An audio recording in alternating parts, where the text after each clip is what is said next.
2. Hey, freaking good evening, everybody. This is going to be the master art of defense and fighting back and losing advantage to this one. How to do it. I have we're going to go over that. Scroll back up. The art of the right. Reclaiming and equalizing after structural deficiencies. I converted it to deplete minus disadvantage until a win. When an engine evaluates your position, it shows perfect play from your opponent. The human level, especially in rapid, a 3-point advantage merely attempts to reload. In the sense, I would say beginner, intermediate, advanced, and experts. When it's title players, masters, and runners, you are down that advantage or down a piece in the sense, or 2 pawns, it's pretty challenging to come back. My job is to make the interest rate so high that they eventually default. So, for you, what is the golden rule when you have a disadvantage? If you are losing, yes you must increase the entropy, the complexity of the position. If you are winning, simplification, or you shall decrease it. So, your steps to equalize. Number 1, identify an iron square or valuable square that you need to do to remove the disadvantage you have or equalize or create the advantage. Number 2, create asymmetry. Don't trade.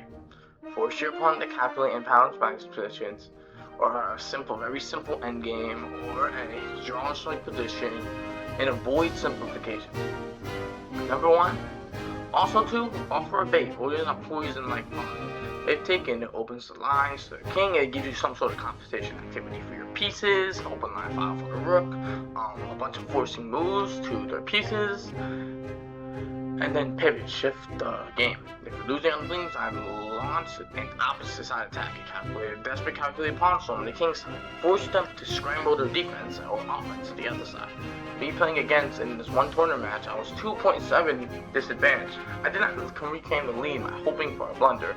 I used the process of prophylactics to make his win impossible or extremely hard.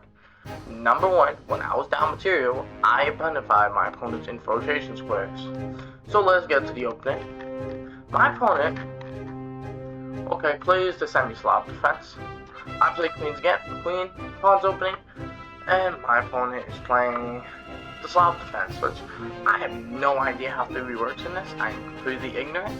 I think it's just a queen's gambit decline into a semi-Slav, into a Slav. So basically, Valkyrie made this type of system for black, and I was familiar with opening theory, so I made some structural mistakes. I developed my knight. Knight develops. Knight reroutes, and that's the first mistake. I didn't really see the point of my knight being here. I also wanted to defend this square because I didn't want the knight going on this outpost. Like, for example, right, I didn't want the knight getting here. That seemed very, a lot to me, in the sense of, it was a little bit, I could tell, that threat was very imminent for me, and I did not want that to happen, so I honestly had no idea how to do this. I should have saw the fact that chopping away at the center like this would make it easier, because now the knight should play a higher role of guarding this pawn, and I have more pressure here. Even though now the knight can develop here, it's my turn. I can find another way to put more pressure. I mean, here, the only thing I really see is queen to b3, or 95 counteracting that outpost, because, right, 95, we kind of do opposite outpost, and black still has an advantage. It's just, I'm going to have to, you can even take it like this, too. And black has a pretty solid advantage. Takes a knight and a bishop for free, you got this annoying pass pawn, and you get blockaded, but I get compensation at least that this knight is here, and I honestly didn't know what to do. So, my opponent calls pawn to e6, so he gives me this square fully, unless this pawn pushes, which is good. So I'm like, okay, the knight's not gonna, the knight, this square is weak now, even more. Now, I go pawn g3, simply fighting for f4. My opponent goes bishop to b4, and I strike the center. And my opponent should have 6, freaking, I can't even go here. I could, yeah, I was thinking about here. I was thinking here. Here. Not here, that's true. Here, probably something like takes, probably castle, takes, retreat, no, and then knight takes, and then simply in this position where something like this. Oh, that's just bad. Whoops. That was stupid. Wait, why is this now? Does it open me to a fort? Yep, it does it. Oh, you should have a font. That's why. Right, because ultimately that's just me taking a mental error, not looking at the board. But that's the type of thing I saw, and I didn't like that position. So I go back and I strike the center. My opponent makes a passive move instead of opening up the position, and I get my queen to solidify the pawn. Even though I'm still losing, I'm making the position more complicated and challenging for my opponent. Even though I sacrifice this poison pawn, I have this beautiful defense. My queen, my bishop, and my knight to guard everything. Everything is defended. It is not easy for freaking black to really get an advantage. If he castles, slides a rook over, gets knight here, okay, that's a different story. But that's 4 moves, and I have a lot of time to continue to consolidate. So I was betting on that fact to do that. Now, in the game against, obviously you saw his name, Spaghetti Monster, I was down 2.5, almost a minor piece advantage. I reclaimed the lane, not hoping for it, but never not down for it. I identified their infiltration square. You're going to see I moved my king to b4 using the ultimate equalizer, even though I was down. No, I'm moving the king to b4 at the end of the game to completely shut down one final idea black had. I forced my opponent to make 10 only moves in a row. Eventually they will take the second best move. The trick is to play moves that look wrong but are tactically sound. This forces your opponent to use their clock and mental energy to prove why this move is wrong. If you find yourself in a disadvantage, run this internal thinking process for you. Can I simplify the four? Only on the condition if it leads to a drawable endgame. Where is my opponent's weakened lace? A back range issue, undefended pawn, a weakness, an open square, a square that's not able to get attacked by a pawn. Can I trap the advantage? Can I make the extra material be clunky and harder to coordinate together? Reclaiming a 3-0 definite mental stamina. In my tournament game online, I only played a single game. I played with the iron mindset. While my opponent grew overconfident, I moved my king. You're going to see an endgame b4 to guard specific squares. I'm waiting for a queen b3 tactic, which was him just hanging a piece. I learned to love the grind. A master of defense finds joy in making his opponents frustrated and life difficult. The game isn't over until it's trapped. If you have one square, take that chance. Now we're going to talk about master level doctrine in the 2300 FIDE framework, advanced theory, geometry, and art of iron defense. This is for the master level canon master, and everybody can take pieces of it too. Now let's continue though. Bishop d2, castle, so my opponent does that. And I'm slowly eroding his advantage. Queenside castle, so I make my intentions clear. Double attack on the queen. Queen checks. Defend with the bishop, counter striking. Queen steps back. Bishop defends pawn. Queen steps. And now with the time, the tempo that I used to waste the queen from moving the initiative by getting equalized practically. In the sense of this is like its engine, like the top engine moves, every single move I practically equalized. So, king b1, a beautiful prophylactic move.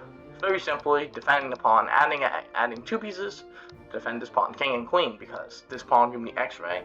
And also now my goal is to, I have the bishop pair, and this knight is undeveloped because these pawns are pushed, which makes this knight harder to develop.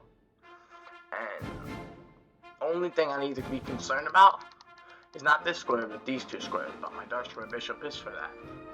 So I'm going to go knight to d7, so I see his plan now. He wants to go this square or this square. He goes here, I'm going to go here.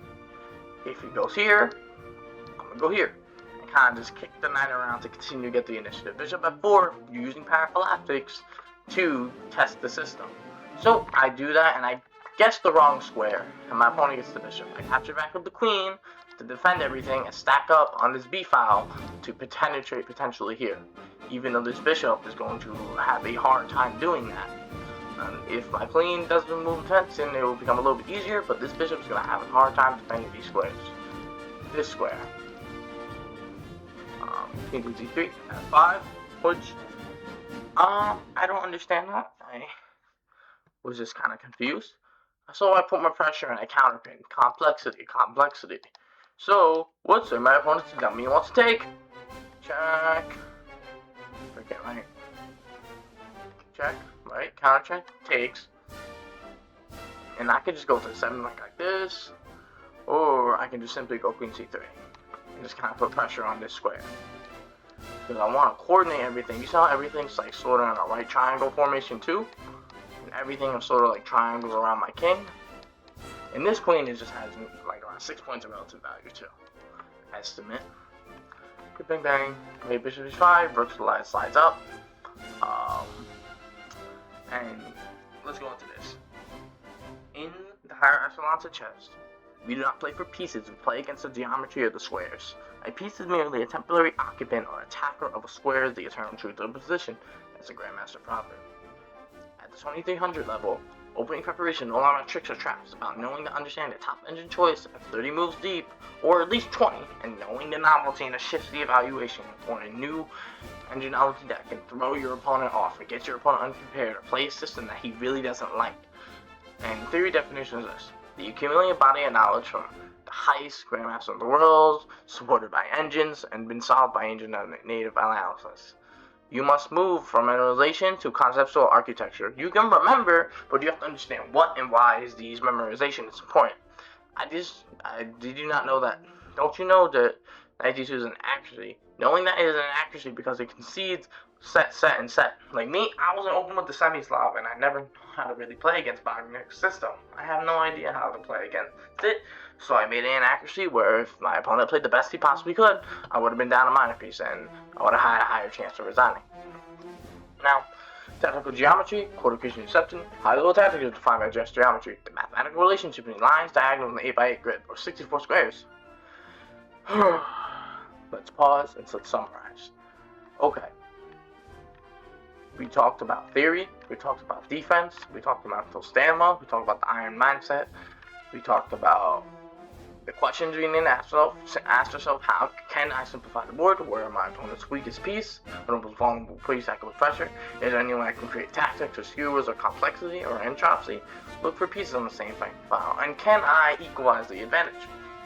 Also, include technical exhaustion. Force your opponent into the basically like to play either like an engine or to play like a human, and you can lose that advantage. Also, when down material, identify the infiltrations and what does your opponent want to do. And also, Prophylaxis. Understanding the defense, knowing how to defend and shut down your opponent's play before it comes to play. So, also, the engine when it evaluates, you gotta realize for perfect play, the truth of the position, perfect move every single time. And also the golden rule, if you're recovering, increase complexity. Make it harder for the human brain to calculate this, and this, and this, and this. You're winning, simplify. Losing, complex. Winning, simplify. Also, this system here to equalize. Not 100% guaranteed by the general guidelines and principles and a system that can work for you. Create asymmetry. Avoid simple grades. Force your opponent to think. Find moments where your opponent cannot easily attack. Find animal strategies to stop that bleeding of advantage. And then create asymmetrical warfare. Offer a poison pawn. Maybe even find a couple brilliant moves and complicate the game. That's 2200, right? Preparation. Now we're talking about vector interception, blocking the pass of a long-range piece with a pawn or a piece. So basically, like, I like to just call it a blockade. Like, let's say you do, like, just literally blockading a piece. Also, coordination overlap. When two pieces defend the same square, they're creating a harder anchor or iron shield to the center square. Creating iron shield to every piece of protector, at least two vectors or two defenders. Pieces, X-ray geometry, attacking two pieces to hit the target behind it. Using the macros method to visualize promotion square and lining your rook to look through the opponent's blockings and weak areas and squares. At the master level, my tells me this is you need to maintain composure when the evaluation is low. 3 defense tools. The drawing weapon. It draws on a failure. It's a tactical defense when you're down material or losing. The psychology defense. You must play with composed indifference. You should be able to look so confident, so calculated, so calm, even when you're down a piece. Even if you lose the game, unless you should be able to still sit and have no difference and have a poker face and have a firmness and a steadiness and a confidence in you that says, I know that I'm losing, but I'm never going to give you that edge to knowing that. I'm going to make you self-doubt yourself potentially because of it. And defensive resilience. The art of defense is square protection, 9% square protection, and protecting against checkmate threats or simplification. That's literally it. If you own square, the shooting advantage becomes clunky and harder to use. A 2300 player, or even 2500 player, advantage with clinical finality. This is where the depth 100 accuracy is most vital. Do not allow your opponent's king to breathe. Occupy those game squares to control their movement.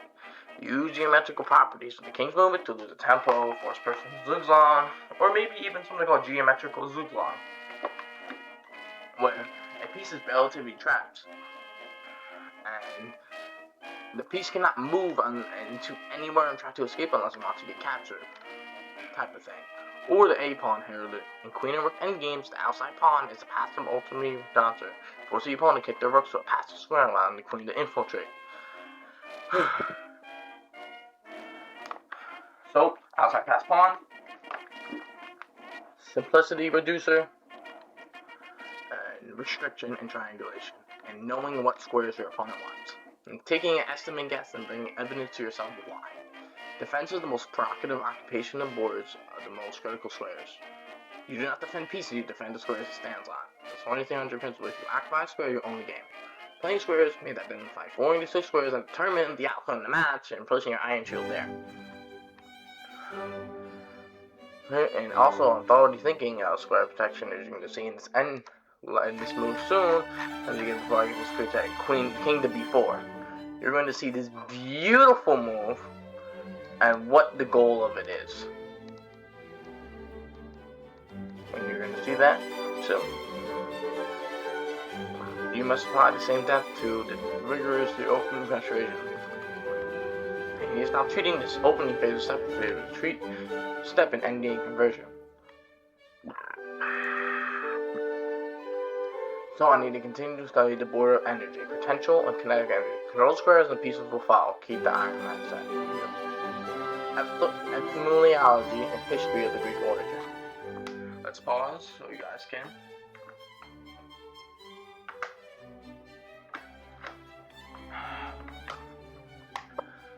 Definition: prophylactics, from the Greek word prophylaxis.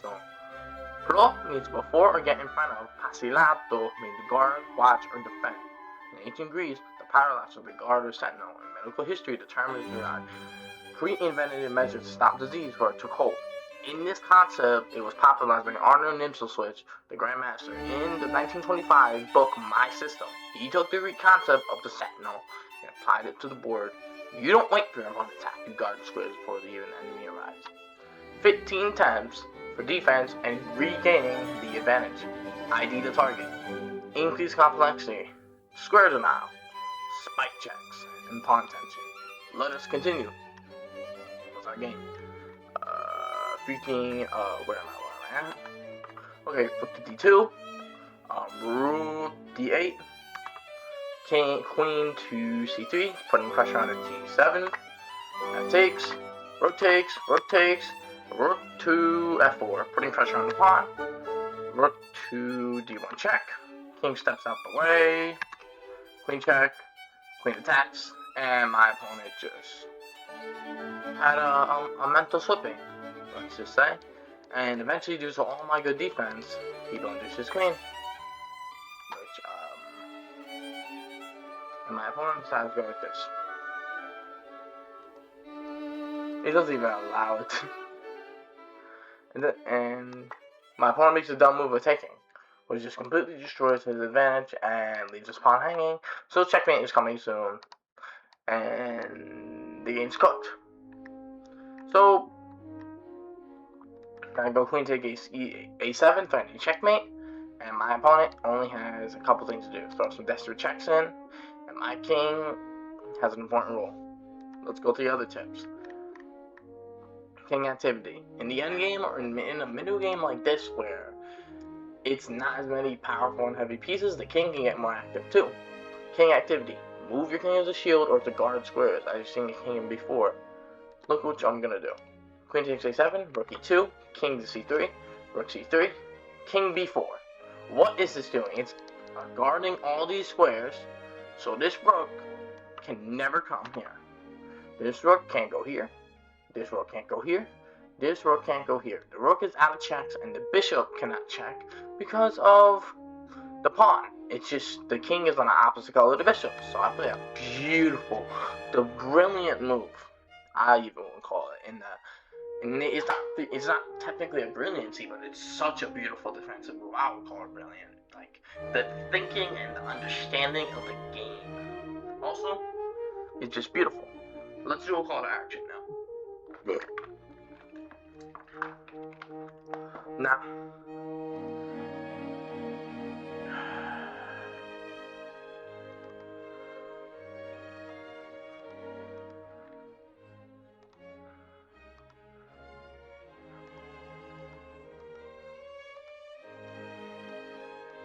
check 1, 2.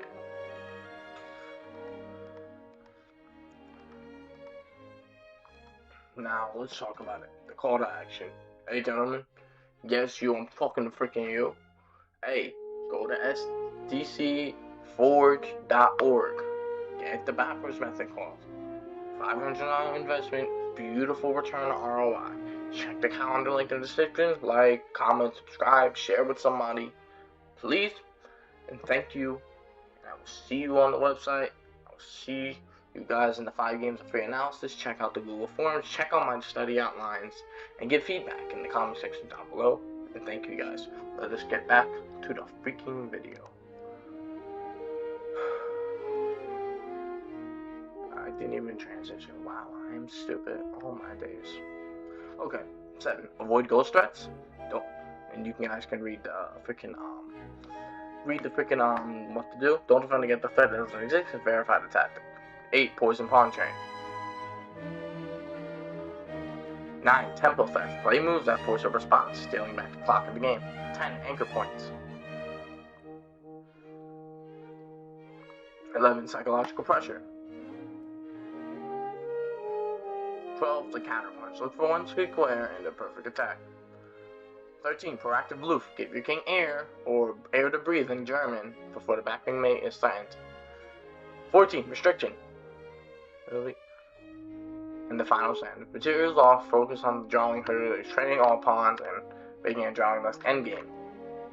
If you didn't know, read the freaking actual tip as I was highlighting it before. The hardest time is winning a 1 game. Emmanuel Lascar, the second World Chess Champion, the longest reigning World Chess Champion, said the hardest thing in chess is to win a 1 game. When you're up a queen, the pressure shifts on you not to mess up. The question you ask yourself while winning: what is my opponent's only hope? Usually a lucky checkmate, draw by repetition. How can I move on this? Simplification is your best friend. Am I being impatient? Winning games are often lost by rushing the final blow. Ask yourself through your moves, can you prove you have counterplay after I take the square? How will I move my rooks when my king is blocking the file? Post-game analyze.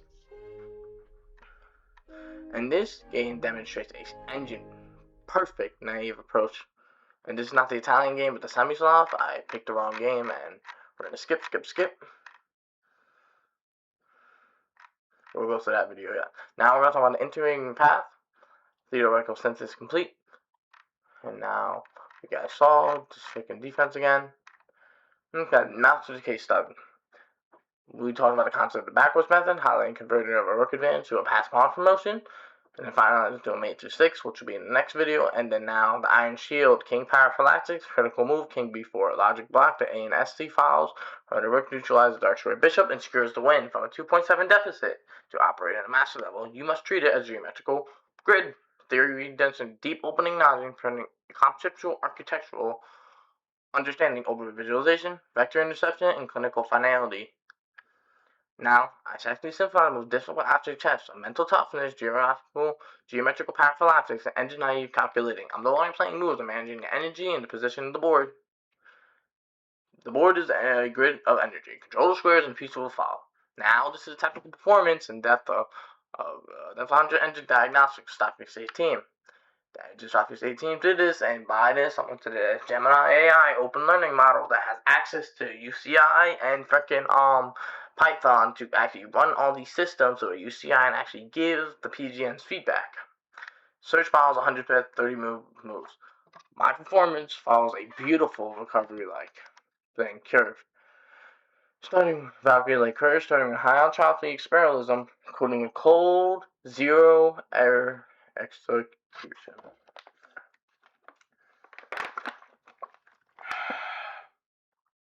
Opening, I played about 64% accuracy. I made one major mistake that could have lost to a minor piece. If you guys noticed it, tell me in the comments below. I know it.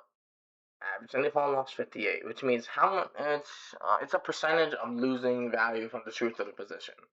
Middle game was 91.8 accuracy or 92. High level defense, master level. Endgame moves 99.7 with super GM engine native. Overall, adding that and dividing it by 3, 85.2. Expert or natural conversion. Estimate. The truth of every move is measured against the mathematical option. Now my classification, count and note. The top engine moves are the best. Count was 21 out of freaking how many moves was it? Oh my days. 21, 4, 22, 23, 25, 26, 27, 28, 29, 30, 31. So out of 31. 24 out of 30. 20, 20, 22, 23, 26, 27, 28.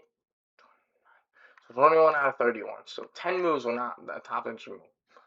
Absolute precision in the end game in defense. Excellent positional choice and maintain advantage at straw. Go to solid moves with slightly sharper line. 5 moves to center, and 25 accurate accuracies. No mid-tier errors. And the blunder Queen C2, temporarily alone at minus 2.7. And no winning chances are dropped. I played 32 moves, matched engine moves 25 times. The average hit rate was 65%. That's just basic math. If you learn the average formula, add all numbers, divide it by the number, and you'll get a percentage and convert it to a percentage. First time moves were intentionally deviating from theory and mistakes as I was unfamiliar with the system. Last 15 moves from move 18 to 32, I only deviated once, 93.3. Defensive recalibration. My average semi-pawn loss is high because of the 2.7 dip. However, looking from the middle game, the HPN loss was 14 by Starfish 18. A staggering statistic for a rapid game. Because once the fight was established, he would stop making errors entirely. I forced my opponent to win the game, but they eventually failed due to the error in my pressure on my precision. My hit rate was nearly 100. When you moved to Kingdom before, the average of that move was literally 0. Sackfish at depth 100 confirms that Kingdom before is the most efficient way to do Entropy Reduction that kills all ghost checks on the side rocks. And playing on a high floor infinite ceiling style, my floor openings and currently is 600 in ring due to structural experimentation, and also just not wanting to learn openings very deep. I should, but the point is this, right? Kingdom before, Bishop F7, and then checkmate in 2. The engine and low engine game reviewers are going to say otherwise. So let us show you to compare the differences.